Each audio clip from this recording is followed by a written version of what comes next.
buenas tardes a todos. Un placer tenerlos acá. Esta sesión para nosotros es súper importante, este espacio de sesiones de experiencias exitosas, porque es el espacio en donde nosotros realmente reconocemos todas las experiencias que muchos de las que ustedes hacen, muchos de los esfuerzos que hacen, se pueden presentar. De otra forma, es muy difícil para nosotros desde la OES entender qué más están haciendo las organizaciones y entender qué más podrían presentarnos. Entonces, todo esto es para contarles que siempre, más o menos 4 meses antes del foro, abrimos la convocatoria de experiencias exitosas. Muchos de ustedes se presentan, otros no, porque desconocen o por lo que sea, pero que sí los invito a que siempre el año entrante estén pendientes de la convocatoria. Es muy sencillo el proceso para presentarse.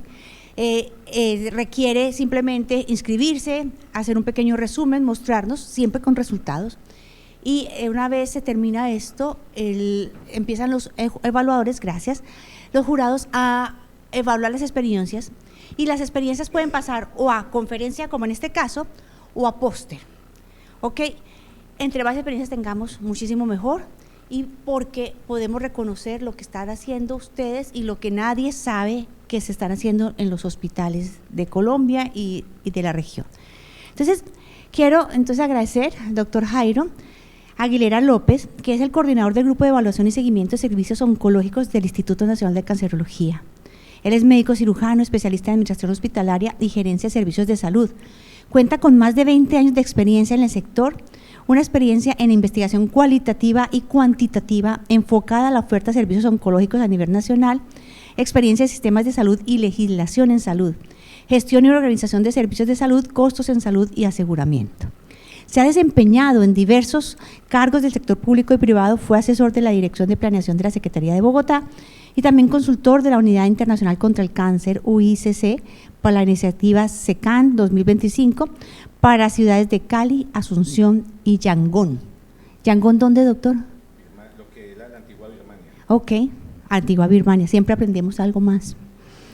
También docente universitario de programas de educación continuada en salud pública y habilitación de servicios, asesor externo de diversas entidades de salud de origen nacional e internacional.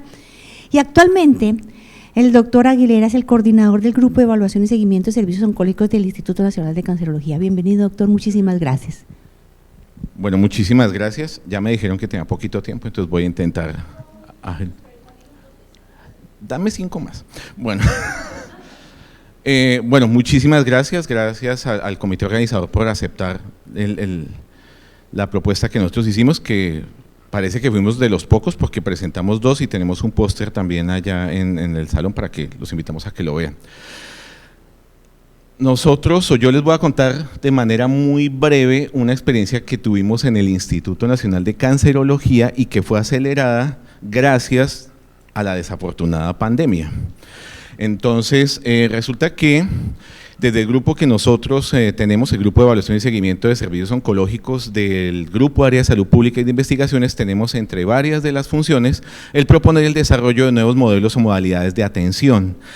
Y si bien el tema de la atención virtual, de la telesalud, de la telemedicina, es un tema que está bastante trillado, discutido, parece que todo el mundo lo maneja, parece que todo el mundo lo conoce, pero aunque parece que todo el mundo lo aplica, cuando uno entra a mirar, las experiencias a veces no son todo lo que dicen ni todo lo que parecen.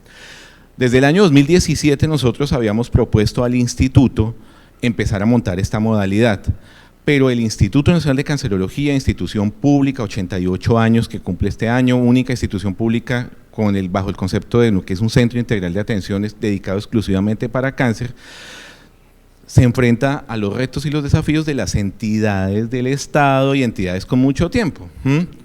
La atención altamente especializada, los pacientes prefieren que sea presencial, hay un tema de cultura organizacional, hay resistencia al cambio, aunque el instituto se caracteriza por ser cada vez más innovador y obviamente hay situaciones disruptivas que han facilitado la implementación de algunos procesos. Cuando se montó el plan de desarrollo institucional de estos últimos 4 años que termina este 2022, logré que quedara una meta que era implementar el programa de telemedicina, o por lo menos comenzar a montar la telemedicina bajo el título de teleoncología en el instituto. Cuando eso quedó en el plan de desarrollo institucional, a mí me dio muchísimo miedo, porque yo dije, bueno, ¿y ahora cómo voy a hacer para que eso funcione? Definitivamente la pandemia dio para todo, y nosotros pues digamos que aprovechamos esa situación para sacar adelante el proceso. Esto es una diapositiva o sea, tengo varias diapositivas, entonces les voy a correr lo más rápido posible. Si tienen alguna pregunta o algo, podemos irlo avanzando. Para el 2020, 10 millones de defunciones por cáncer, según cifras Globocan, 1 de cada 6 de las que se registran, donde mama, pulmón, colon, recto y próstata son las más comunes. En muchos casos, o en un buen número de casos, el cáncer se puede detectar. Se puede tratar si se detecta a tiempo y se trata eficazmente, y se pueden evitar el 30 y el 50% de los casos de cáncer cuando se impactan los factores de riesgo. Hay un marco normativo súper amplio en Colombia frente a los temas de telesalud y telemedicina. De por sí, Colombia es uno de los países con la mayor cantidad de reglamentación y normatividad en torno a salud y en torno a cáncer, no solo para Colombia, sino para Latinoamérica incluso. Y los temas de telesalud y telemedicina pues ya vienen desde el año 2010, que tuvo un impulso más grande en el 2019 con la actualización de la resolución de habilitación. Resulta que todo iba muy bien hasta el 2020, cuando se declaró la emergencia sanitaria por la pandemia del COVID-19. Entonces, todos los que vivimos esa situación sabemos lo que pasó el 17 de marzo, que fue el 17 de marzo del 2020, cuando se declaró la emergencia, y entonces todo el mundo y todas las organizaciones entraron en pánico, ¿cierto? Todo lo que sabíamos quedó descartado, porque aquí nadie sabía absolutamente nada. En el Instituto Nacional de Cancerología, y me devuelvo, la atención en cáncer requiere oportunidad, continuidad. Aquí no se puede dar demasiado tiempo a muchas cosas. Tenemos una cantidad de pacientes en programa, pacientes en consulta de primera vez, pacientes en control y seguimiento, pacientes que se están operando, pacientes que están en tratamiento. Entonces, la Dirección General del Instituto organizó una estrategia que se llamó en ese momento el Comando COVID, donde se definieron distintos grupos de trabajo que estaban enfocados a enfrentar y atender la pandemia o la emergencia desde el punto de vista y la respuesta institucional para varios frentes, no solo en temas de bioseguridad, sino en temas de atención de pacientes, de infraestructura tecnológica, de cómo eventualmente se iba a manejar la ampliación de servicios y la contención de la emergencia, porque obviamente mucha gente tuvimos que trabajar desde la casa, mientras que los asistenciales estaban enfrentados día a día con los pacientes estaban obviamente llegando, el tema de las medidas de bioseguridad, y eso complicó todo. Y cuando cerraron las ciudades, se complicó mucho más. El instituto, al ser una entidad de orden nacional, no solo recibe pacientes de Bogotá, sino pacientes de fuera de Bogotá y de otras ciudades del país. Entonces pueden imaginar más o menos cómo fue el contexto. Como yo lo dije al principio, en el 2017 se hizo la primera presentación de lo que era el proyecto de telemedicina, con varias actividades, desde la teleconsulta hasta la telepatología. Y bueno, en ese momento no digo que no fue bien recibido, pero nos dijeron démosle un poquito de espera, porque obviamente hay otras cosas y otras cosas que hay que desarrollar. Pero cuando cerraron todas las ciudades y la consulta se frenó, dijeron, bueno, ¿y qué va a pasar con los pacientes que estamos viendo? ¿Sí? Entonces ahí sí dijeron, venga, ¿qué era eso de lo de telemedicina? Miremos qué era lo que ustedes habían planteado. Ya en el área asistencial había un grupo específico, que era el grupo de hematología, liderado por el doctor Leonardo Enciso, que ya no está en el instituto, con el que nosotros veníamos conversando desde hacía muchísimo tiempo sobre la implementación de la modalidad. Porque para que esto funcione se necesita que el cuerpo médico esté motivado y esté interesado. Si no, esto no funciona, se queda solo en una idea y solo en un proyecto. Entonces se montó dentro de ese grupo de Comando COVID, se montó un grupo de telemedicina. Nosotros, como una unidad de diseño del programa y de apoyo en la implementación, en colaboración y en participación directa con el área asistencial, y comenzamos con el grupo de hematología, ¿sí? Que era el grupo que inicialmente estaba como más interesado y mucho más motivado, y sobre todo que entendían y manejaban los conceptos.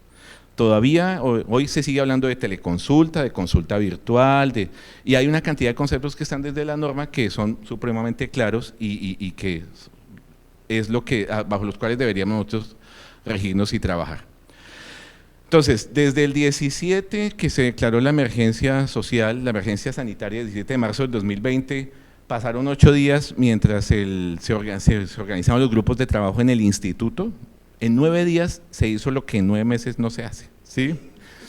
Y del 26 de marzo al 24 de abril, que fue el día de la primera teleconsulta, la primera teleconsulta que se hizo desde hematología, ya se había dado el 12 de abril la autorización o los decretos del gobierno nacional para flexibilizar los temas de habilitación por el tema de ampliación de capacidad instalada en torno a la respuesta a la emergencia. Entonces, obviamente nosotros nos movimos supremamente rápido, lo que les digo, lo que no se pudo hacer en 2 años, se pudo hacer a pasos acelerados, en menos de 2 meses, en menos de un mes nosotros logramos implementar lo que ni siquiera sabíamos que podíamos hacer en 4 años. El proyecto de teleoncología del instituto contempla las 4 etapas principales de lo que es la fase de tratamiento. Y si bien no todo está montado en este momento, pues arrancamos por lo que ya les voy a mostrar. En la fase de prevención nosotros tenemos ya un tema de teleeducación a través de una plataforma virtual, una plataforma de educación virtual con más de 30 cursos virtuales que la pueden encontrar en la página del instituto. En la fase de diagnóstico estamos planteando el tema de telepatología y teledermatología, ahora se los muestro. Tenemos la parte de teleconsulta, que es como lo más fuerte, y un tema de telequimioterapia que también se está planteando en una etapa subsiguiente, y ya se están haciendo unos primeros ejercicios de telemonitoreo, lo que tiene que ver directamente con la comunicación entre lo que es los dispositivos de monitoreo de pacientes con la historia clínica como tal. Cuando se montó el programa de teleoncología en medio de la emergencia, pues estos fueron los 3 objetivos. Pues obviamente mejorar el acceso de los pacientes con cáncer y dar seguimiento y continuidad al tratamiento de manera que el volumen de pacientes que tuvieran que asistir al hospital disminuyera dramáticamente por temas de distanciamiento social. Reducir el riesgo de exposición de pacientes, familiares y personal de la salud, pues bajo el apoyo para evitar el contagio por COVID, utilizando las tecnologías de información y comunicaciones. Nosotros también corrimos con muchísima suerte, porque en paralelo el grupo de sistemas del instituto estaba acelerando un proyecto de transformación digital que milagrosamente se alineó con lo que veníamos haciendo. Entonces se estaba migrando todo lo que era la plataforma de Office a la Office 365, que tiene una herramienta de comunicación que es el Teams. Y ya les cuento qué pasó con eso. Y la tercera, pues era apoyar instituciones especializadas en tratamiento de cáncer, obviamente para atender a los pacientes con urgencia oncológica y apoyarlos en el manejo de esos pacientes. Y aquí es donde viene el tema, ¿qué fue lo que facilitó la implementación del programa de forma rápida? Primero, nosotros tenemos una historia clínica muy robusta, un sistema que es SAP. Y aquí pues me detengo un segundito. Nosotros… existe en el mercado cualquier cantidad de opciones que ofrecen el tema de telemedicina integrado a una plataforma de historia clínica, una historia clínica propia. Y comenzamos por ahí, comenzamos buscando alguna alternativa tecnológica que intentara proveer el servicio de telemedicina sin necesidad de integrar una nueva historia clínica, porque ya teníamos una historia aquí montada. No lo encontramos. Habían alternativas o proveedores tecnológicos que nos propusieron implementar el modelo, la plataforma de telemedicina e integrarlo a SAP, cosa que no es mi campo, pero sabemos que es muy difícil porque SAP es una plataforma muy cerrada, muy robusta y que requiere obviamente un tipo de desarrollos que son muy costosos y toman demasiado tiempo, y necesitábamos hacerlo lo más rápido posible. Entonces decidimos irnos con la plataforma de SAP, lo que teníamos. En el instituto se cuentan varios mecanismos para la programación de citas, entonces tenemos un call center, tenemos el agendamiento por la página web, e implementar las herramientas tecnológicas adecuadas. Entonces, como les decía, nosotros teníamos la plataforma de Office 365 en proceso de implementación. Encontramos una experiencia exitosa en el Reino Unido de un hospital donde estaba utilizando la plataforma de Teams integrado a su modelo de historia clínica, que no era SAP, para hacer las atenciones de consulta utilizando esa plataforma. Nos comunicamos con ellos y vimos cómo lo estaban haciendo y dijimos, por aquí es para hacerlo, por aquí es donde tenemos que realizarlo. Como el primer grupo, el grupo clínico que estaba más interesado y más motivado era el grupo de hematología por el riesgo de los pacientes que se estaban manejando, entonces comenzamos a trabajar con ellos en la fase de capacitación y entrenamiento, por lo menos en el tema de los conceptos, alinear el manejo de la historia clínica, el manejo de la herramienta Teams que hasta ese momento se estaba comenzando a implementar. Y si bien todo el mundo maneja Skype o manejaba la videollamada por WhatsApp, otras herramientas que tiene ese tipo de facilitadores, nosotros tenemos que dar cumplimiento a lo que está en la norma. Y hay unas condiciones de seguridad y de privacidad y de manejo de la información que no podían ser obviadas. Si bien la norma, las resoluciones de emergencia, los decretos de emergencia flexibilizaban ese tipo de manejos, nosotros desde el instituto sí queríamos que eso quedara lo más blindado posible desde el principio. ¿Por qué? Porque una meta era implementar la telemedicina en el instituto y la idea es hacerlo bien. No, tener una medida de emergencia para tener que devolvernos sobre los pasos y volverlo a hacer para poder habilitarnos de forma correcta. Y lo más importante, tener claro el alcance. Resulta que cuando aparecen las tecnologías de información y comunicaciones, uno piensa, o la mayoría pensamos, que esto nos resuelve todos los problemas, ¿sí? Y en telesalud y telemedicina, ni todo se puede hacer por telesalud y telemedicina, ni la telesalud y la telemedicina son la respuesta para todo. Es así de simple. Y entonces se delimitó el alcance muy claro, y el alcance eran consultas de control y seguimiento para los pacientes en programa para las 33 especialidades que estaban en el instituto. Consultas de primera vez, jamás. Consultas postquirúrgicas, nada. O sea, hay pacientes que definitivamente tenían que seguir yendo al instituto, pero las consultas de control y seguimiento sí se iban a hacer por ahí. En este muñequito así rápidamente, pues, esto fue como la hoja de ruta que se siguió, digamos, de qué era lo que íbamos a hacer. Entonces decidimos trabajar por teleorientación y telemedicina interactiva. Entonces la teleorientación para unas especialidades específicas, la telemedicina interactiva, que era la consulta en tiempo real para las 33 especialidades. No se iba a trabajar nada de consulta sincrónica, no se iba a hacer nada de teleapoyo en un principio, ni nada. Y basado en este cuadro, pues que ahorita estaba más bonito, fue que se implementó la capacitación para los médicos para que supieran en qué momento podían prescribir medicamentos, en qué momento podían ordenar exámenes, en qué momento solo nos quedábamos en una recomendación como tal. Aquí no se ve bien la diapositiva, pero les voy a contar básicamente lo que dice acá. El programa de teleoncología del instituto tiene 5 fases. Gracias. Tiene 5 fases. Uno, que era la teleorientación, que era lo más fácil de comenzar, porque básicamente lo que se requería era una comunicación vía telefónica como tal. El contacto directo a través del centro de atención telefónica, una entrega de información, consejería, asesoría, y aunque la norma no exige que la teleorientación tenga un registro en la historia clínica, nosotros como buena práctica decidimos que se hiciera el registro de teleorientación y se hizo la modificación en la plataforma de SAP para que hubiera una casilla que permitiera identificar lo que era una telemedicina interactiva y una teleorientación. Eso también por temas de facturación. Porque si bien todas las aseguradoras en ese momento pues también se vieron acosadas y se vieron contra las cuerdas de qué vamos a hacer con los pacientes, si se les da la alternativa, ellos dicen listo, hágalo. Pero como cada atención hay que cobrarla, nosotros también tenemos que asegurarnos de que se haga bien, porque en medio de la emergencia todo mundo le dice que sí a todo. Pero a la hora de hacer las cuentas, a la hora de pasar las facturas, a la hora de pasar los soportes, pueden venir los problemas. Entonces, obviamente, nosotros intentamos blindarnos al máximo desde el principio. Justo en paralelo a la teleorientación se hizo lo de telemedicina interactiva, que para eso obviamente hay que cumplir unos requisitos que ya les vamos a mostrar, que es lo que básicamente es lo que estamos ahorita trabajando, donde se requiere un grado de alfabetismo digital por parte de los pacientes. Entonces no todos los pacientes también podían ser candidatos para ese tipo de atenciones. Se requiere obviamente el acceso a internet, el mecanismo para hacer la videollamada, nuestra plataforma que decidimos que iba a ser a través de Teams y obviamente unos ajustes que se hizo en la historia clínica para hacer la prescripción de medicamentos por correo electrónico directamente desde SAP al correo electrónico de los pacientes debidamente registrados. Ya para el próximo año, pues obviamente la idea es trabajar el tema de teleapoyo y teleexperticia, que ya se hace directamente con otras entidades a través de un modelo de operación de red que venimos desde la oficina, venimos trabajando.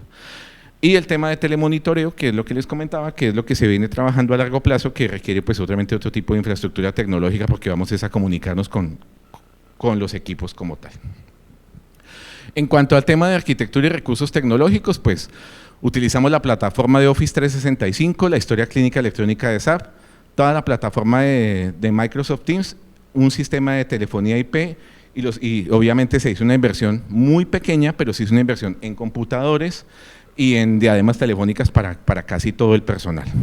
Hubo unos desarrollos en la historia clínica electrónica de SAP que afortunadamente el proveedor nos ayudó y eran desarrollos que se hicieron en cuestión de una semana y que obviamente facilitaron muchísimo y en paralelo se empezó a capacitar los grupos, se empezó a hacer la capacitación de tipo técnico y de tipo tecnológico para que no solo los médicos supieran de qué estamos hablando cuando se habla de telesalud y telemedicina, porque todavía hay personas que creen que la consulta se puede hacer por WhatsApp o se puede hacer por Skype, o bueno, en fin. Y también el uso correcto de las herramientas tecnológicas como tal. También el instituto cuenta con una plataforma de telefonía, de un software, una telefonía por IP, y también se utilizó esa plataforma. Se ampliaron las troncales de comunicaciones y bueno, en fin, digamos que voy a parafrasear al doctor de Imbanaco de esta mañana, al doctor Rafael González. Dice, una cosa es construir la estrategia y otra cosa es ejecutarla, ¿sí? Él lo mencionó esta mañana y eso casa perfecto con lo que nos pasó a nosotros, porque todo el instituto se movilizó, o sea, cada grupo se movilizó y se alineó con esa estrategia sin pensarlo demasiado, haciéndolo bien, pero teniendo clarísimo que teníamos que garantizar atención a los pacientes lo más rápido posible. Los puntos de buena práctica que se identificaron, digamos, ya mirando hacia atrás en medio de la carrera, el trabajo en equipo. Había un equipo coordinador, como les decía, había un grupo de telemedicina dentro de ese comando COVID que se instauró. Nosotros nos reuníamos, el instituto se sigue reuniendo todos los miércoles, al principio eran todos los miércoles a las 6:30 de la mañana, ¿no? Y ahí se hacía una revisión de tareas y no solo lo de telemedicina, sino por cada una de las áreas tenía que entregar un reporte, informar qué pasaba y desde ahí ya la misma dirección tomaba decisiones y se iba avanzando a una velocidad que ojalá fuera así siempre. Ahora nos reunimos cada 15 días y ya no se llama Comando COVID, tiene otro nombre como tal. El otro punto de buena práctica era que el instituto ya en ese momento disponía de varios canales de acceso para los pacientes, no solo un call center, sino una página web, correos electrónicos, se tenían identificados los pacientes a través de la plataforma SAP, el registro de la historia clínica, que como les dije, se hicieron una serie de ajustes y modificaciones para que se pudiera mantener el registro, y aquí hay un punto que era el consentimiento informado.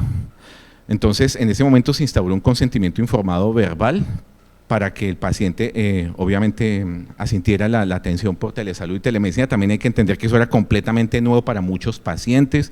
Muchos de los pacientes del instituto son pacientes adultos mayores, con un grado de alfabetismo digital muy pobre, tal vez con muy limitado acceso a ciertas herramientas tecnológicas. Entonces obviamente eso también generó digamos un proceso, nos obligó a trabajar mucho en eso. Un seguimiento a través de indicadores, hay una información que también se comenzó a trabajar en simultáneo con el grupo de planeación, la capacitación continua y una encuesta de clasificación de pacientes. Como yo les decía, no todos los pacientes podían acceder a ese servicio ni todos estaban en capacidad de hacerlo. Entonces se definieron 5 puntos claves para definir cuáles eran los pacientes que podían acceder a esa atención por telemedicina. Lo primero, asegurar que tuvieran una conexión a internet, un plan de datos, una conexión remota. Lo segundo, que contaran con algún tipo de dispositivo inteligente. Y para eso se montó una encuesta que desde el call center, todos los operadores del call center le hacían las preguntas a los pacientes y desde ahí se comenzaban a clasificar. Entonces, si tenía un teléfono, una tableta, un computador, el grado de alfabetismo digital. Una cosa es tener un smartphone y otra cosa es saberlo usar. Entonces, se le hacía una serie de preguntas y sobre todo si tenían la posibilidad de que alguien los asistiera en ese momento. Cuando el paciente pedía la consulta a través del call center y quedaba programado para bien sea para teleorientación o telemedicina interactiva, días antes le llegaba un mensaje de texto con un instructivo y un link que le permitía descargar la plataforma de Microsoft Teams para que pudiera establecer comunicación con el médico en su momento. Tener una cuenta de correo electrónico era esencial porque era la única forma de agendarlo y de hacerle llegar las órdenes médicas en el caso que lo requiriera. Y el tema locativo. Usted no puede recibir una consulta en Transmilenio, usted no puede recibir una consulta en un sitio, entonces obviamente se necesitaba que el paciente estuviera pues, en un cuarto, en una zona pues, que le ofreciera cierto grado de confort y de comodidad. Y los pacientes que cumplieran con este tipo de requisitos, pues eran candidatos para entrar a acceder a la consulta como tal. Aquí está básicamente la ruta, como les dije en un principio, si el paciente era candidato a una atención virtual, si era una consulta de primera vez, el paciente no iba a ser atendido por telesalud o telemedicina, porque la consulta de primera vez pues, requiere un procedimiento diferente, toma tiempo y usted no puede conocer al paciente por teléfono, ¿sí? Si era una consulta de control y seguimiento que ya tenía historia clínica, pues sí. Entonces, si el paciente aceptaba la atención virtual a través del consentimiento informado, entonces se verificaba por el servicio, por alguna de las unidades funcionales que obviamente pudiera recibir esa atención, se hacía la atención y se actualizaba se mantenía el registro continuo a través de la historia clínica. Adicional al esfuerzo tecnológico, al esfuerzo de proceso, al esfuerzo que hizo el cuerpo médico, porque no solo estaban viendo los pacientes, sino que tenían que sacar tiempo para sentarse y entender lo que se les estaba explicando en medio de la angustia y en medio de la carrera, porque todo el mundo estaba en riesgo, estaba expuesto, se le estaba enfermando la familia, todo el mundo estaba atendiendo muchísimos frentes al mismo tiempo. Todos hicieron un esfuerzo, el área de comunicaciones también hizo lo suyo y entonces se encargó de desplegar la estrategia a través de la página web, se hizo un video que no lo tengo acá porque pues, es un video grabado desde la casa y la verdad uno no se ve nada bien ahí en el comedor contándoles a los pacientes lo que se iba a hacer. Pero aquí, digamos, a todos se les envió esta información en la medida que iban accediendo para que entendieran también y se familiarizaran con el concepto. Entonces, el 24 de abril del 2020 comenzaron las atenciones en una sola unidad funcional, que era la de hematología. Oncología clínica siguió, que era el grupo que más pacientes recibe, igual finalmente es la puerta de entrada. Y muchas de las especialidades que en un principio dijeron no nos interesa, terminaron involucradas, porque si tú si entras por oncología y necesitas vincularte a otra especialidad y el paciente está fuera de la ciudad y menos en esa situación, necesariamente hay que hacerlo. Y en la medida que el cuerpo médico se dio cuenta que sí se podía hacer el registro, hacer un control y hacer un seguimiento y evitar una cantidad de riesgos innecesarios, entonces empezaron a ver las bondades del proceso, igual pues los pacientes. Entonces aquí de manera muy general pues casi el 20% de las consultas se hicieron bajo esa modalidad en el 2020, ya en el 2021 bajó, ahorita les explico. Y los pacientes, el 42% de los pacientes atendidos en el 2020 fueron atendidos, por lo menos todo por consulta externa, la consulta por telesalud y por telemedicina interactiva y teleorientación. Entonces aquí esto es el 2020, fíjense que aquí comenzamos en abril, mayo, junio, julio, agosto, septiembre, y cuando volvieron a abrir las ciudades nuevamente, se comenzaron a levantar las restricciones, pues obviamente la presencialidad volvió nuevamente a volverse como la norma. Ahora, El tema no era que todo se hiciera por telesalud y telemedicina una vez la crisis pasara y se fuera entrando en la nueva normalidad, sino que la modalidad se incorporara ya al portafolio de servicios de la entidad, que los pacientes entendieran y supieran que esa era otra opción de atención que también estaba disponible, que el instituto a través de su cuerpo médico tuviera la oportunidad también de ofertar esa posibilidad como tal. Entonces, pues obviamente el volumen de pacientes, pues el volumen de atenciones bajó y así se ha mantenido sobre las 500, 600 al mes. Teníamos al principio 33 especialidades, luego entonces ya ahorita que se terminó la emergencia sanitaria y se reactivó todo el tema de la habilitación de esos servicios y volvimos otra vez como a devolvernos sobre nuestros pasos y todo esa ampliación de capacidad instalada, ampliación de servicios, habilitación de servicios temporales y todo eso, pues ha tenido que devolverse. Entonces nosotros ya en este momento tenemos habilitadas 14, 17 especialidades médicas. Aquí brevemente les muestro pues el comportamiento de la población que fue atendida, incluso tuvimos un paciente de 108 años que fue atendido en su control y seguimiento. Entonces, las especialidades, empezamos con hematoncología, pero como el volumen más grande de pacientes está en oncología clínica, pues ahí está reflejado, digamos, el comportamiento. Y casi todas las cirugías, casi todas las especialidades, aquí solo mostramos las que tuvieron un comportamiento mucho más amplio.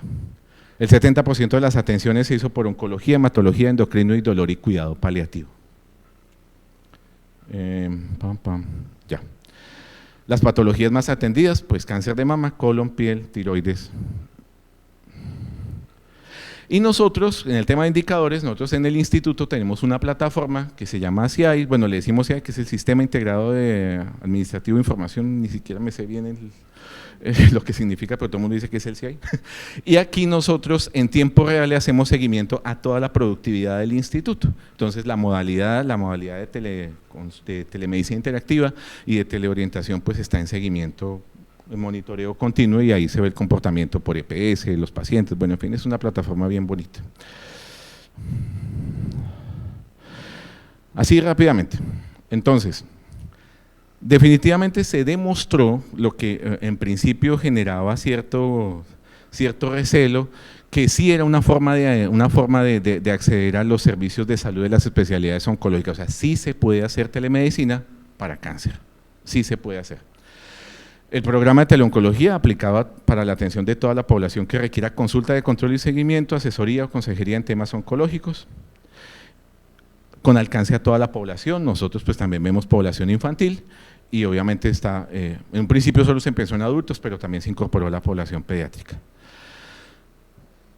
Nosotros logramos con esto, pienso yo, que obviamente esto lo que hacemos es ampliar obviamente el abanico de posibilidades en cuanto a la atención para garantizar la continuidad de pacientes, dirimiendo en algún caso el tema de la problemática de acceso y la equidad a los servicios especializados de oncología en el país. Entonces, aquí, ¿cuál es el tema? A nosotros ya no nos interesa únicamente que los pacientes accedan a consulta, los pacientes del instituto accedan a consulta a través de telesalud y telemedicina. Estamos invitando a las entidades que quieran unirse a la estrategia para el tema de teleexperticia, juntas médicas, y que nos vean como un centro de referencia para que los interesados se vuelvan centro remisor y poder hacer ese tipo de atenciones virtuales con los especialistas sin tener que desde el asegurador o desde los prestadores invitar a los pacientes a hacer desplazamientos innecesarios cuando no se requiere. Nosotros seguimos manteniendo, como les digo, el uso virtual de los servicios de salud, porque ya se demostró que es una opción viable, confiable y preferida por muchos usuarios. Y a nosotros realmente no salió tan costoso, ¿sí? Realmente fue una solución que se pudo implementar en el corto plazo, no a costo cero, pero muchísimo más barato que otro tipo de estrategias que se han implementado. Ahora nosotros pues estamos trabajando en el proyecto de telepatología. La idea es integrarse con laboratorios de patología de 3 entidades y hacer ya telepatología no solo para el tema de diagnóstico temprano, diagnóstico específico, sino también el tema de educación, porque pues nosotros estamos acreditados desde el año pasado y ahora estamos apuntando al tema de hospital universitario, y eso pues es una estrategia que nos interesa sacar adelante. Yo aquí realmente le hago un agradecimiento a las personas que, si bien esto es un trabajo de equipo y todo el mundo intervino desde la dirección general, hay personas que de verdad apoyaron con mayor dedicación del tema. El doctor Eduardo Enciso, si lo conoce alguno, envíele mis saludos, porque fue una de las personas que desde la parte clínica le mostró a los colegas que sí se podía hacer, ¿sí? Y los compañeros de la oficina, del área de sistemas, desde el área de facturación, todo el mundo de alguna forma jaló para que esto funcionara. Si tienen alguna duda o alguna inquietud, pues aquí yo les dejo mi correo electrónico. Si a alguien le interesa referenciarse, si a alguien le interesa vincularse al tema con el instituto, pues podemos conversar y con muchísimo gusto los tenemos en cuenta. ¿Cuánto tiempo llevo? Listo, ya. Muchas gracias, no es más. Muy amables. 35 minutos, ¿sí? Ah, bueno, gracias. Hola, muchas gracias, doctor Aguilera. Él me dijo que me iba a demorar 35 minutos y se demoró 35 minutos. La dificultad fue que empezamos un poco tarde, o sea que, doctor, disculpas por eso. Muchas gracias por acogerse al tiempo, porque pues nos encanta, y ustedes han visto que nos encanta ser muy puntuales. Lo que el doctor